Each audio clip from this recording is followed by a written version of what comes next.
Well, hello! Andrew Sweeney here with the third and final lesson in our three-part series. You know, I've really enjoyed teaching this. My only wish is that we had more time together.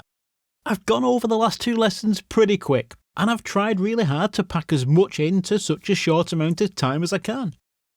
Now, before we start, if you missed lesson 1 or 2, go back and watch them. It's important you do, otherwise you're missing out. Now, I've put this mini-series together to try and address just one part of course creation, and that's the start. Why? Well, because here's the thing. Once you've created your first course, even if it's just a small course, even if it's really simple, the chances of you releasing a second course or a third successful course is huge. Once you've done it, repeating it is easy.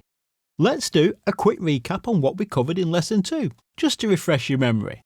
We talked about finding out what your customers' objections are. Objections for both preventing them from trying to solve their problem and also what objections they would have to buying your course. I asked you to research these and work out how they arrived at these objections and how you should be addressing these with your course content. We also covered why it's really important to be delivering the result with the least amount of content. The old saying, less is more, is very true when it comes to creating a course. I've put this mini-series together to try and address just one part of course creation, and that's the start. I'm focusing on the areas that most course creators get wrong. I would have loved to have covered everything to do with creating your first course, but in a mini course like this, there just isn't the time. That's why I've focused on just getting you started. The sole purpose of this mini-series is to try and give you a far greater chance of getting your first course released.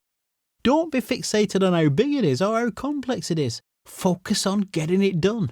Done is better than perfect. You've time to perfect it later. Rewind to 2007 when I started creating my own courses. I followed the same route as most new course creators still do today. And when you follow the majority, you get the same results. This is why, like so many others, I found creating a course hard. I'm not going to go into all the details here of my past story other than to say I quickly found the conventional way had far too many moving parts, so much to think about, it was far too overwhelming. This is when I started to really investigate why and where the majority of new course creators fail, and here's what I found. The vast majority failed before they'd even built half their course. They got overwhelmed and just give up. Those that did make it to the end quickly found that selling their course proved to be far harder than they thought it would be. Once you know the pitfalls in advance, you can design a process to deal with it. Makes it simple to avoid the pitfalls. The biggest problem new course creators face is not tech. It's not being able to teach on a webinar or learning how to present on camera or how to build fancy lead magnets. None of that.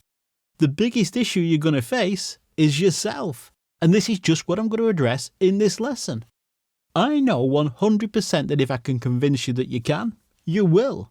I know that if I can get you to create your first course, even if it's just a small course, a course that people want to buy, from that point on, you'll be able to scale and build bigger and better courses pretty easily. The first rule of creating a course is, it's a bit of a cliche, but it's true. Start before you're ready. Trust me, you'll learn a lot faster when you're actually doing it for real. If you wait till you think you're ready, it won't happen. Getting started creating your first course isn't about getting it perfect. It's about creating a solid base, a base on which you can build. Second, don't listen to advice from anybody who hasn't done it. While the advice from a friend or a partner may indeed be well intended, it's not based on fact. Seriously, the number of course creators who were very capable of making it, who bailed because of advice from someone who's never done it. A passive-aggressive comment like, "Why did you stop this? It'll never work. It's a bad idea." A comment like this when you're feeling a little down is all it takes to totally derail you. This actually makes me very angry. Working a 9 to 5 for a fixed paycheck that barely covers your living costs, that's a bad idea. Not improving your skill set so you can actually live life on your terms and, heaven forbid, enjoy life. When you hit a problem, and you will, I beg you, don't give up and don't listen to anybody that hasn't done it. If you need support and advice that's worth something, visit one of the many Facebook groups on course creation and explain your problem. If you had toothache, you wouldn't listen to your mechanic on how to fix it. Listen to people who've done it. And 3, don't treat your course as a side hustle. Creating a course, it's not a means to make a few extra dollars to pay for treats at the end of the month. This is a serious business where you can make serious money, life-changing amounts of money. And as far as businesses go, it's unique. You don't need to be buying stock, hiring people, renting office space, or working stupid hours. All you need is a computer, the determination to finish, and a simple formula to release that important first course. 4. Don't overcomplicate it. If this is your first course, here's my advice. Focus on setting yourself up to succeed. Don't try and create a fancy or singing or dancing course right out of the gate with sales funnels, webinars, email sequences, private Facebook groups, lots of downloadable files. That's complex. That's level 2. Level 1 is building core skills, generating revenue, getting a list of customers, and building your confidence. When you think about it, it makes sense.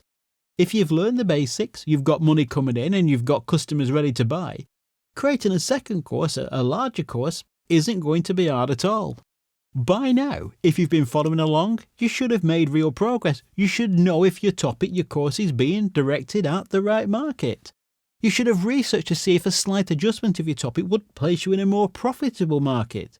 You should be very clear on what your audience wants and needs, and hopefully, you've discovered the objections your audience has and you'll know how to address them. You should have also started to develop the mindset of a successful course creator, and this is priceless.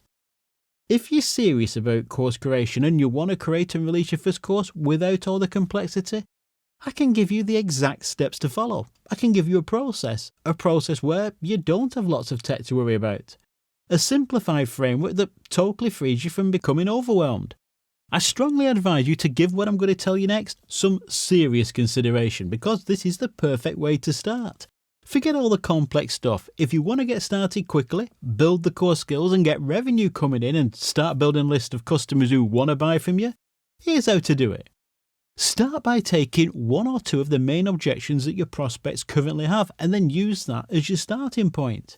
You then create a simple workshop course that covers just those objections, and this is your chance to really build trust with your audience. Instead of doing what everyone else is doing, which is just giving them a few recorded videos in a hope that they'll watch them, what you do is a live workshop. And here's what I mean. Let me explain why this works better than anything.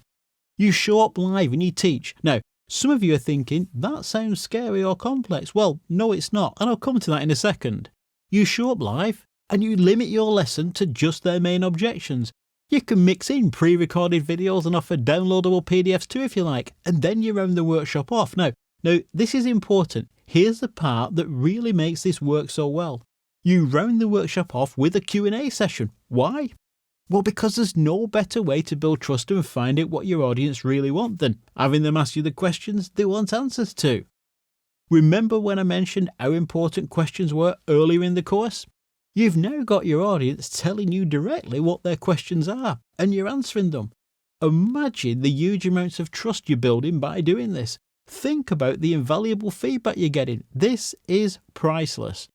This works so well because it's aimed directly at the main issues holding your audience back. It works because you're taking the trouble to show up live. Far better than what everyone else is trying to do with the first course. The majority saying, here's a few videos, watch them.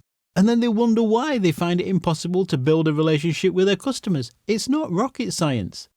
It's really hard to build trust if you're not talking directly to your customers. Here's the other huge benefit of doing a live video workshop. It's really easy. There's no editing videos, no fancy cameras required, or dealing with fancy setups, no long drawn out lesson plans. In fact, do you know what's crushing it right now? Simple videos, nothing fancy. There's one thing that all the experts agree on, and that's the more human and approachable you are, the more people will trust you, and of course that means more sales. The more authentic it looks, the better. Let me tell you something else. Your audience couldn't care what you look like either. Doesn't matter one bit. I mean, look at me. I'm over 50, going grey, and shall we say I've got a little bit of padding? But I couldn't care less. I know what I teach gives value. I've got lots of customers who really benefit from what I teach, and that's all that matters. No one else, none of your competitors will take the time and trouble to show up and teach live. But they're missing out on a massive opportunity because customers love it. They can't get enough of it. Just imagine how easy it would be to go on to a second course, a more complex course. Once you've learned the core skills, you've got revenue coming in and customers waiting to buy from you. You've totally changed the game. While everyone else is struggling and getting overwhelmed with the first course, you're well on your way to your second. Now, because I want you to get results, because I want your first course to be a success, and because I want it to be really push-button simple, here's what I've done.